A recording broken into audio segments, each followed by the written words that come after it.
to, že našim ukrajinským priateľom chceme toto vianočné obdobie nejakým spôsobom spríjemniť. Prvý, koho sme oslovili s pomocou, bola Cirkev Bratská v Žiline, konkrétne Evku Mialcovú.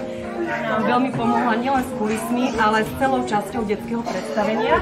Mali tak na srdci, že naozaj niečo urobiť, niečo v spolupráci, aby deti navzájom, slovenské a ukrajinské deti sa spoznali, aby sme mohli niečo pekné vytvoriť, aby sme mohli povzbudiť aj deti, aj rodičov. Ďalej sme oslovili Žilinskú univerzitu, ktorá nám tiež vyšla v ústrety nielen priestormi predstavenie, ale aj jedno číslo budú spievať študenti Žilinskej univerzity, Slováci, Černáci, všetci spolu. No a samotné predstavenie má na starosti pani profesorka Hajna Hanzilenská. Divadelné predstavenie môže byť aj darom. Naše predstavenie je vlastne darom Žilinčanov, všetkým, ktorí vlastne pomáhali.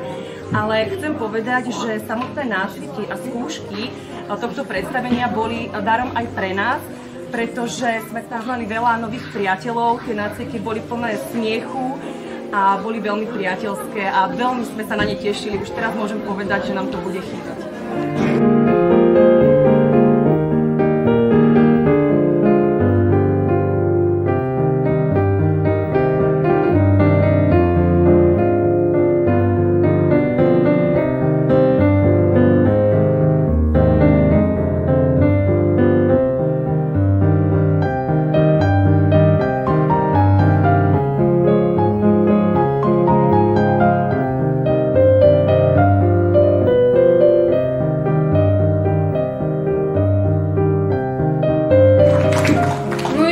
Величезна подяка вам, глядачі. Ми дуже-дуже вам вдячні, що ви прийшли до нас.